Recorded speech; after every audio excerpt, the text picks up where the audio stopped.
Jadi hari ini kita akan membahas puisi Akulah Medan karya Teja Purnama dari Kacamata Semanti. Pasti penasaran. Tapi aku nggak sendiri. Aku ada ngajak teman-temanku yang bakal join dengan pembicaraan kita hari ini. Kakak-kakak kenalin dulu dong dirinya. Halo, perkenalkan saya Cindy. Halo, perkenalkan nama aku Davina. Halo semuanya, aku Nabila. Kita udah kenal nih sama kakak-kakak ya. Sebelum itu, karena tadi puisinya itu puisi Akulah Medan karya Teja Purnama. Nah, kira-kira kakak-kakak ini ada tahu nggak sih puisi itu tentang apa? Nah, ini ya, kalau menurut saya puisi ini adalah ungkapan cinta sekaligus kegelisahan penyair terhadap kota Medan ini. Ia menggambarkan bagaimana Medan lahir dari pertemuan cinta. Tapi sekarang ini Medan ini terluka ambisi dan kerakusan idola. Namun ia tetap kokoh, tetap menjadi Medan. Jadi puisi itu bukan hanya tentang Medan sebagai kota, tapi juga tentang rasa cinta dan kegelisahan penyairnya terhadap kotanya. Iya. Yang menarik ya, Medan ini ternyata punya banyak sisi yang bisa diungkapkan lewat puisi.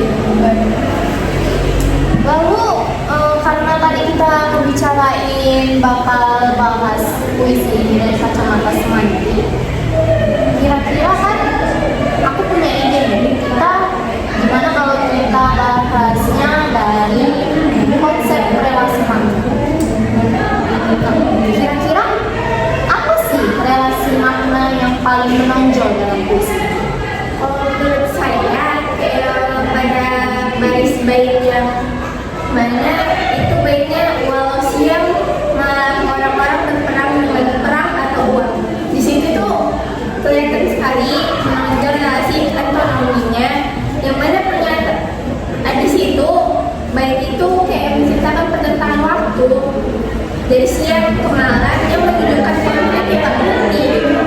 Terus juga kayak pertentangan itu mungkin kayak soal kekerasan, ada kekerasan kayak antara karang atau sebagai senjata fisik, uang atau sebagai senjata simbol kekuasaan atau korupsi. Iya juga ya, aku juga baru sadar ternyata siang dan malam di sini tuh jadi simbol konflik yang terus menerus gitu ya. Nah, kalau parang dan uangnya itu juga kontras sekali ya antara perbandingan kekerasannya gitu ya. Antara yang satu kekerasan fisik, yang satu lagi kekuasaan yang lebih halus. Ini tetap lukai. Kalau itu kan tadi kakak nyebutnya tentang anatomi ya. Kalau makna-makna yang lain Kalau tadi Davina lebih tepat di relasi makna antonim, kalau aku tuh lebih tertarik dengan makna asosiatif. Apa gitu? Karena di setiap pada kalimat atau lirik puisinya yang depan bait menjadi gunung sampah abadi digital. Lirik itu tuh seperti sindiran cerdas terhadap era digital yang penuh informasi tak berguna sekarang. Yang dimana ada polusi data dan sampah virtual gitu lah Kak. Dan kota besar seperti Medan ini pun akhirnya harus mengikuti beban zaman modern ya. dengan adanya hoax, data kayak gitu ya berarti. Ya makna asosiatif. Suka sekali nih aku cara Bang Teja ini menyindir era digital lewat gunung sampah. Mantap ya, keren ya. Itu benar-benar menggambarkan beban zaman sekarang ya. Informasi lalu lalang, tapi ya itu susah nyarinya hoax. Oke, itu tadi kita ada bicarain makna antonim, makna asosiatif. Kira-kira ada nggak yang selain dua makna itu ada lagi nggak relasi makna menurut kakak-kakak? Ada. Kita bisa lihat hipodromi juga bisa.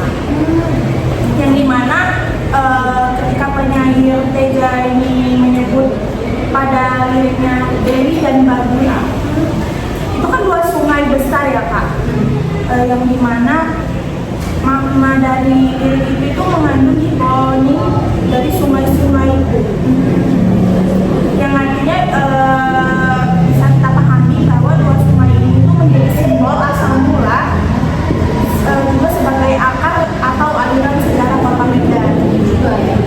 Memang Sungai Deli terkenal banget ya. Asik, nggak asik pasti. Orang Medan buat Nah, ikonnya Medan lah. Ya, ikonnya Medan ya. Luar biasa.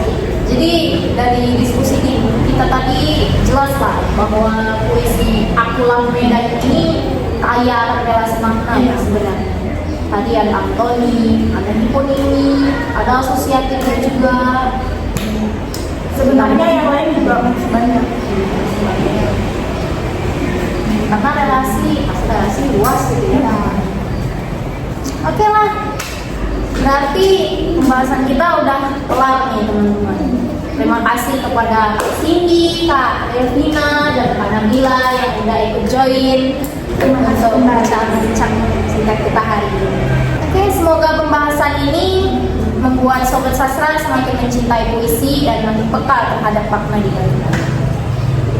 Terima kasih Kak.